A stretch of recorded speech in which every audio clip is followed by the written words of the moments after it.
बोल सियापति रामचंद्र भगवान की जय।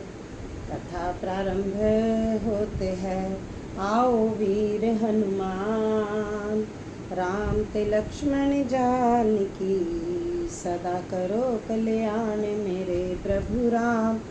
जय जय राम मेरे प्रभु राम, जय जय राम। बोलो राजा रामचंद्र भगवान की जय।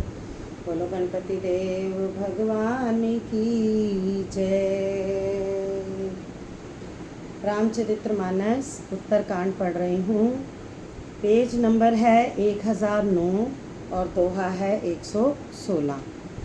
यह रहस्य रघुनाथ कर बेगी न जाने कोई, जो जाने रघुपति कृपा सपने हूँ मोह न होई। सियापति राम जय जय राम मेरे प्रभु राम, जय जय राम। और ज्ञान भक्ति कर वेद सुनु सुप्रवीण, जो सुनि होई राम पद प्रीति सदा अभिछीन। सियापति राम जय जय राम मेरे प्रभु राम, जय जय राम। श्री रघुनाथ जी का यह रहस्य गुप्त मर्म जल्दी कोई भी नहीं जान पाता। श्री रघुनाथ जी की कृपा से जो इसे जान जाता है उसे स्वप्न में भी मोह नहीं होता। हे सुचतुर गुरु जी, ज्ञान और भक्ति का और भी भेद सुनिए, जिसके सुनने से श्री राम जी के चरणों में सदा एक तार प्रेम हो जाता है। हे तात, यह अकथनीय कहानी सुनिए, यह समझते ही बनती है, कहीं नहीं जा सकती। जीव ईश्वर का अंश है, अतएव वह अविनाशी, चेतन, निर्मल और स्वभाव से ही सुख की राशि है। हे गोसाई, वह माया के वशीभूत होकर तोते और वानर की भांति अपने आप ही बंध गया। इस प्रकार जड़ और चेतन में गांठ पड़ गई। यद्यपि वह ग्रंथि मिथ्या ही है, तथापि उसके छूटने में कठिनता है। तभी से जीव संसारी जन्म ने मरने वाला हो गया। अब तो ना गांठ छूटती है और ना वह सुखी होता है। वेदों और पुराणों से बहुत से उपाय बतलाए हैं, पर वह ग्रंथि छूटती नहीं, वरन अधिकाधिक उलझती ही जाती है। जीव के हृदय में अज्ञान रूपी अंधकार विशेष रूप से छा रहा है। इससे गांठ देख ही नहीं पड़ती, छूटे तो कैसे। तब जब कभी ईश्वर ऐसा संयोग, जैसा कि आगे कहा जाता है, उपस्थित कर देते हैं, तब भी कदाचित ही वह ग्रंथि छूट पाती है। श्री हरि की कृपा से यदि सात्विकी श्रद्धा रूपी सुंदर गो हृदय रूपी घर में आकर बस जाए, असंख्यों जप तप व्रत यम और नियम आदि शुभ धर्म और आचरण जो श्रुतियों ने कहे हैं, उन्हीं धर्माचार रूपी हरे तृणों घास को जब वह गो चरे और आस्तिक भाव रूपी छोटे बछड़े को पाकर वह पहनावे, निवृत्ति, सांसारिक विषयों से और प्रपंच से हटना, नोई, गो के दुहते समय पिछले पैर बांधने की रस्सी, विश्वास, दुहने का बर्तन और निर्मल निष्पाप मन जो स्वयं अपना दास है, अपने वश में है, दुहने वाला आहीर है। हे भाई, इस प्रकार धर्माचार में प्रवृत्त सात्विकी श्रद्धा रूपी गौ से भाव, निवृत्ति और वश में किए हुए निर्मल मन की सहायता से परम धर्म में दूध दूह कर उसे निष्काम भाव रूपी अग्नि पर भली भांति उठावें, फिर क्षमा और संतोष रूपी हवा से उसे ठंडा करें और धैर्य तथा शम मन का निग्रह रूपी जामन देकर उसे जमावें।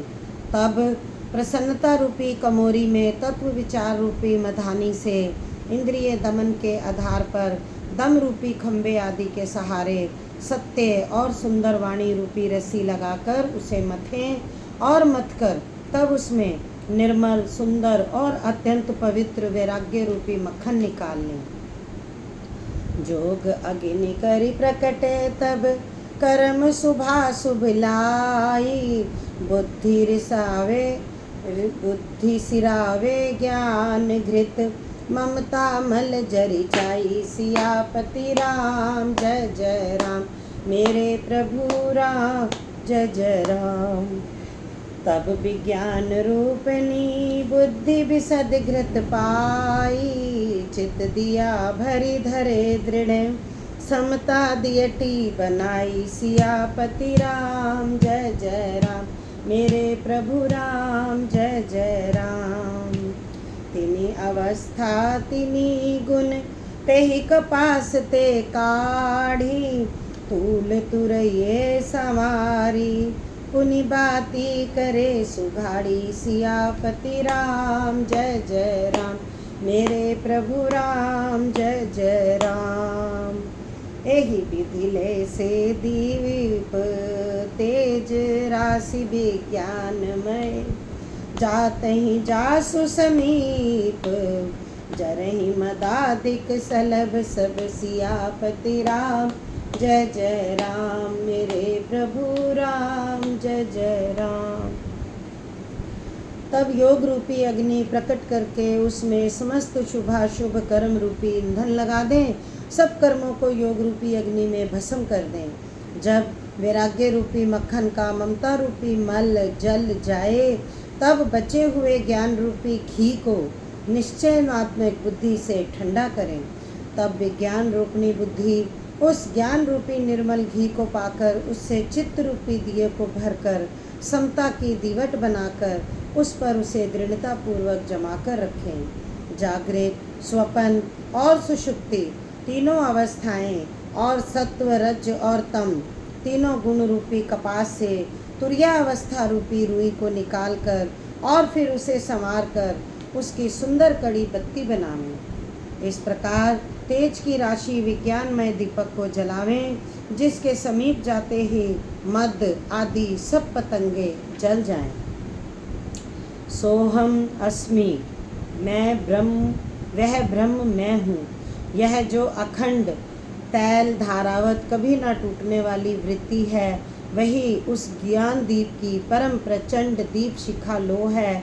इस प्रकार जब आत्मा अनुभव के सुख का सुंदर प्रकाश फैलता है, तब संसार के मूल भेद रूपी भ्रम का नाश हो जाता है और महान बलवती अविद्या के परिवार, मोह आदि का अपार अंधकार मिट जाता है।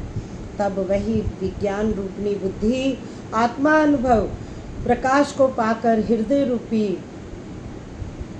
घर में बैठकर उस जड़ चेतन की गांठ को खोलती है।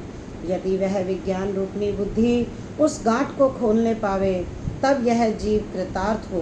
परंतु हे पक्षीराज गरुड़ जी, गांठ खोलते हुए जानकर माया फिर अनेकों विघ्न करती है। हे भाई, वह बहुत सी रिद्धि सिद्धियों को भेजती है, जो आकर बुद्धि को लोभ दिखाती हैं, और वे रिद्धि सिद्धियां कला, बल और छल करके समीप जाती और आंचल की वायु से उस ज्ञान रूपी दीपक को बुझा देती हैं। यदि बुद्धि बहुत ही सियानी हुई, तो वह उन रिद्धि सिद्धियों को अहितकर, हानिकर समझकर उनकी ओर ताकती नहीं। इस प्रकार यदि माया के विघ्नों से बुद्धि को बाधा ना हुई, तो फिर देवता विघ्न करते हैं। इंद्रियों के द्वार हृदय रूपी घर के अनेकों झरोखे हैं। वहाँ वहाँ प्रत्येक झरोखे पर देवता थाना किए अड्डा जमाए बैठे हैं। जो ही वे विषय रूप हवा को आते देखते हैं, त्यों ही हठ पूर्वक किवाड़ खोल देते हैं। जो ही वह तेज हवा हृदय रूपी घर में जाती है, त्यों ही वह विज्ञान रूपी दीपक बुझ जाता है। गांठ भी नहीं छूटी और वह आत्मा अनुभव प्रकाश भी मिट गया।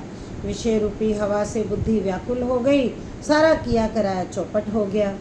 इंद्रियों और उनके देवताओं का ज्ञान स्वाभाविक ही नहीं सुहाता, क्योंकि उनकी विषय भोगों में सदा ही प्रीति रहती है, और बुद्धि को भी विषय रूपी हवा ने बावली बना दिया। तब दोबारा उस ज्ञान दीप को उसी प्रकार से कौन जलाए। तब फिर जीव विविध विधि पावै संस्कृति कलेश, हरि माया हरि दुस्तर तरि न जाई बेहगेश। सियापति राम जय जय राम, मेरे प्रभु राम जय जय राम। कहत कठिन समझते कठिन, साधत कठिन विवेक, होई गुनाछर न्याय। जो पुण्य प्रत्यु अनेक सियापति राम। जय जय राम मेरे प्रभु राम, जय जय राम। इस प्रकार ज्ञान दीप के बुझ जाने पर तब फिर जीव अनेकों प्रकार से संस्कृति, जन्म मरण आदि के क्लेश पाता है। हे पक्षीराज, हरि की माया अत्यंत दुस्तर है, वह सहज में ही तरी नहीं जा सकती। ज्ञान कहने समझाने में कठिन, समझने में कठिन और साधने में भी कठिन है। यदि गुण अक्षर न्याय से संयोगवश कदाचित यह ज्ञान हो भी जाए तो फिर उसे बचाए रखने में अनेकों विघ्न हैं। ज्ञान का मार्ग कृपाण दोधारी तलवार की धार के समान है। हे पक्षीराज, इस मार्ग से गिरते देर नहीं लगती। जो इस मार्ग को निर्विघ्न निभा ले जाता है वही मोक्ष रूप परम पद को प्राप्त करता है। संत, पुराण, वेद और तंत्र आदि शास्त्र सब कहते हैं कि कैवल्य रूप परम पद अत्यंत दुर्लभ है, किंतु हे गोसाई, वही अत्यंत दुर्लभ मुक्ति श्री राम जी को भजने से बिना इच्छा किए भी जबरदस्ती आ जाती है। जैसे स्थल के बिना जल नहीं रह सकता, चाहे कोई करोड़ों प्रकार के उपाय क्यों न करे, वैसे ही हे पक्षीराज सुनिए, मोक्ष सुख भी श्री हरि की भक्ति को छोड़कर नहीं रह सकता। ऐसा विचार कर बुद्धिमान हरि भक्त भक्ति पर लुभाए रहकर मुक्ति का तिरस्कार कर देते हैं। भक्ति करने से संस्कृति, जन्म मृत्यु रूप संसार की जड़ अविद्या बिना ही यत्न और परिश्रम के अपने आप वैसे ही नष्ट हो जाती है, जैसे भोजन किया तो जाता है तृप्ति के लिए और उस भोजन को जठ रागनी अपने आप बिना हमारी चेष्टा के पचा डालती है। ऐसी सुगम और परम सुख देने वाली हरि भक्ति जिसे ना सुहाए, ऐसा मूड कौन होगा। सेवक सेवे भाव बिन भवन तरई उर्गारी, भजहु राम पद पंकज अस सिद्धांत विचारी। सियापति राम, जय जय राम मेरे प्रभु राम, जय जय राम। जो चेतन कह जड़ करई, जड़ ही करई चैतन्य, अस समर्थ रघुनायक ही भजई जीवते धन्य। सियापति राम, जय जय राम मेरे प्रभु राम, जय जय राम। बोलो राजा रामचंद्र भगवान की जय। हे सर्पों के शत्रु गरुड़ जी, मैं सेवक हूँ और भगवान मेरे स्वामी हैं। इस भाव के बिना संसार रूपी समुद्र से तरना नहीं हो सकता। ऐसा सिद्धांत विचार कर श्री रामचंद्र जी के चरण कमलों का भजन कीजिए। जो चेतन को जड़ कर देता है और जड़ को चेतन कर देता है, ऐसे समर्थ श्री रघुनाथ जी को जीव भजते हैं, वे धन्य हैं। मैंने ज्ञान का सिद्धांत समझाकर कहा, आप भक्ति रूपी मणि की महिमा सुनिए। श्री राम जी की भक्ति सुंदर चिंतामणि है। हे गरुड़ जी, यह जिसके हृदय के अंदर बसती है वह दिन रात अपने आप ही परम प्रकाश रूप रहता है। उसको दीपक, घी और बत्ती कुछ भी नहीं चाहिए। इस प्रकार मणि का एक तो स्वाभाविक प्रकाश रहता है और मोह रूपी दरिद्रता समीप नहीं आती, क्योंकि मणि स्वयं धन रूप है और तीसरे लोभ रूपी हवा उस मणिमय दीपक को बुझा नहीं सकती। क्योंकि मणि स्वयं प्रकाश रूप है, वह किसी दूसरे की सहायता से नहीं प्रकाश करती। उसके प्रकाश से अविद्या का प्रबल अंधकार मिट जाता है, मद आदि पतंगों का सारा समूह हार जाता है। जिसके हृदय में भक्ति बसती है, काम, क्रोध और लोभ आदि दुष्ट तो उसके पास भी नहीं जाते। उसके लिए विष अमृत के समान और मित्र शत्रु हो जाता है और शत्रु मित्र हो जाता है। उसके लिए विष अमृत के समान और शत्रु मित्र हो जाता है। उस मणि के बिना कोई सुख नहीं पाता। बड़े बड़े मानस रोग जिनके वश होकर सब जीव दुखी हो रहे हैं, उसको नहीं व्यापते। श्री राम भक्ति रूपी मणि जिसके हृदय में बसती है, उसे स्वप्न में भी लेश मात्र दुख नहीं होता। जगत में वे ही मनुष्य चतुरों के शिरोमणि हैं जो उस भक्ति रूपी मणि के लिए भली भांति यत्न करते हैं। यद्यपि वह मणि जगत में प्रत्यक्ष है, पर बिना श्री राम जी की कृपा से उसे कोई पा नहीं सकता। उसके पाने के उपाय भी सुगम ही हैं, पर अभागे मनुष्य उन्हें ठुकरा देते हैं। वेद पुराण पवित्र पर्वत है। श्री राम जी की नाना प्रकार की कथाएं उन पर्वतों में सुंदर खाने हैं। संत पुरुष उनकी इन खानों के रहस्य को जानने वाले मर्मी हैं और सुंदर बुद्धि खोदने वाले कुदाल हैं। हे गरुड़ जी, ज्ञान और वैराग्य ये दोनों उनके नेत्र हैं। जो प्राणी उसे प्रेम के साथ खोजता है वह सब सुखों की खान इस भक्ति रूपी मणि को पा जाता है। हे प्रभु, मेरे मन में तो ऐसा विश्वास है कि श्री राम जी के दास श्री राम जी से भी बढ़कर हैं। श्री रामचंद्र जी समुद्र हैं तो धीर संत पुरुष मेघ हैं। श्री हरिचंदन के वृक्ष हैं तो संत पवन हैं। अब साधनों का फल सुंदर हरि भक्ति ही है, उसे संत के बिना किसी ने नहीं पाया। ऐसा विचार कर जो भी संतों का संग करता है, हे गरुड़ जी, उसके लिए श्री राम जी की भक्ति सुलभ हो जाती है। ब्रह्मा पायो निधि मंदर, ज्ञान संत सुर आही, कथा सुधा मथि काढ़ही, भक्ति मधुरता जाई। सियापति राम जय जय राम, मेरे प्रभु राम जय जय राम। बिरति चरम ऐसी ज्ञान मद, लोभ मोह रिपुमारी, जय पाई सो हरि भक्ति, देखु खगेश बिचारी। सियापति राम जय जय राम, मेरे प्रभु राम जय जय राम। ब्रह्म समुद्र है, ज्ञान मंदराचल है और संत देवता हैं। जो उस समुद्र को मथ कर कथा रूपी अमृत निकालते हैं, उसमें भक्ति रूपी मधुरता बसी रहती है।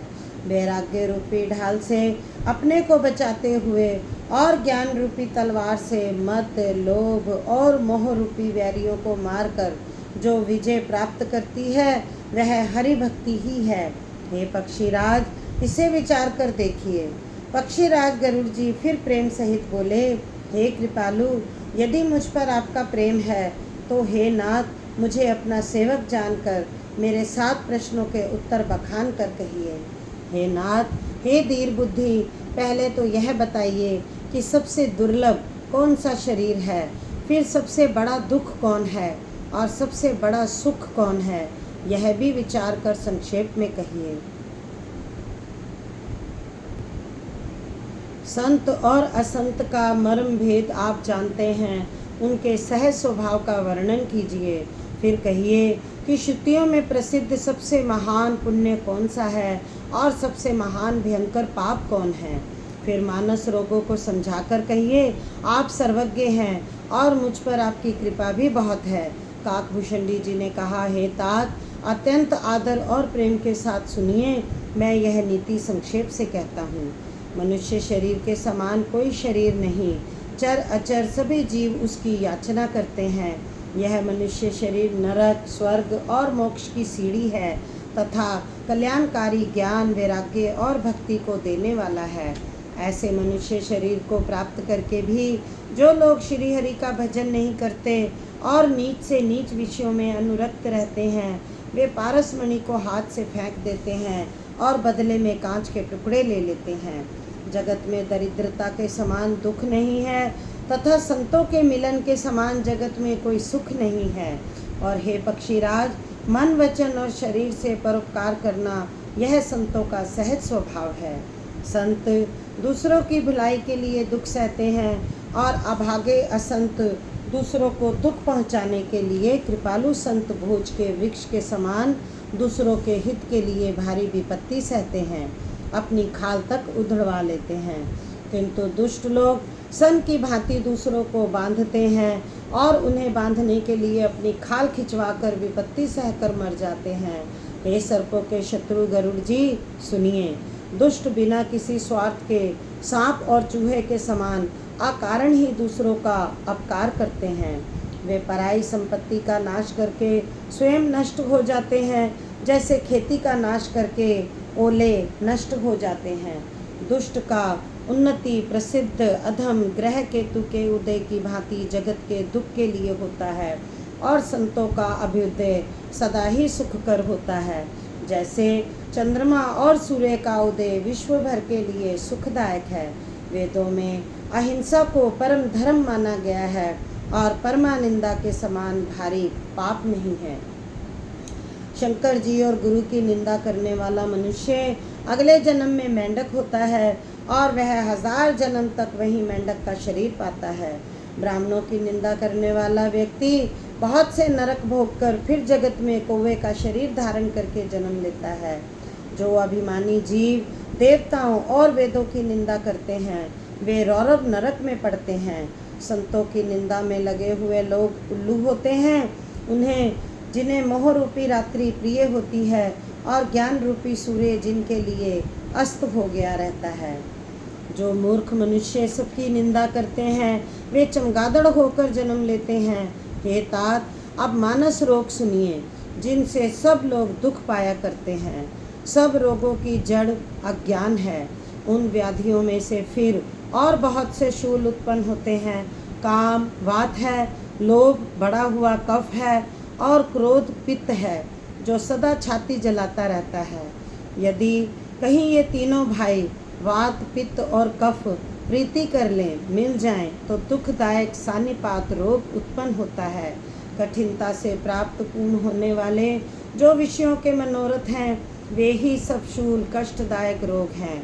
उनके नाम कौन जानता है, अर्थात वे अपार हैं।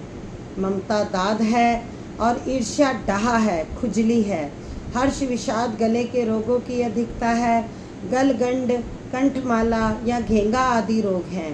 पराये सुख को देखकर जो जलन होती है वही क्षय है। दुष्टता और मन की कुटिलता ही कोढ़ है। अहंकार अत्यंत दुख देने वाला डमरू गांठ का रोग है। दंभ कपट मद और मान नहरुआ नसों का रोग है। तृष्णा बड़ा भारी उदर वृद्धि जलोदर रोग है। और 3 प्रकार पुत्र धन और मान की प्रबल इच्छाएं प्रबल तिजारी है। मत्सर और अविवेक 2 प्रकार के ज्वर हैं।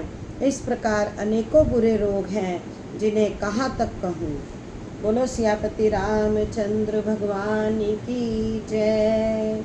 कथा को हम यही विश्राम देंगे, इससे आगे फिर पढ़ते हैं। अब पूर्णमासी आ रही है तो हम चाहेंगे ये कथा यहीं बस रामचरितमानस के कुछ ही पेज बचे हैं जो पूरे हो जाएं। तो जय श्री राम। कथा समाप्त होते हैं, विदा हुए हनुमान। राम ते लक्ष्मण जानकी सदा करो कल्याण। मेरे प्रभु राम जय जय राम, तेरे प्रभु राम जय जय राम। बोलो राजा रामचंद्र भगवान की जय।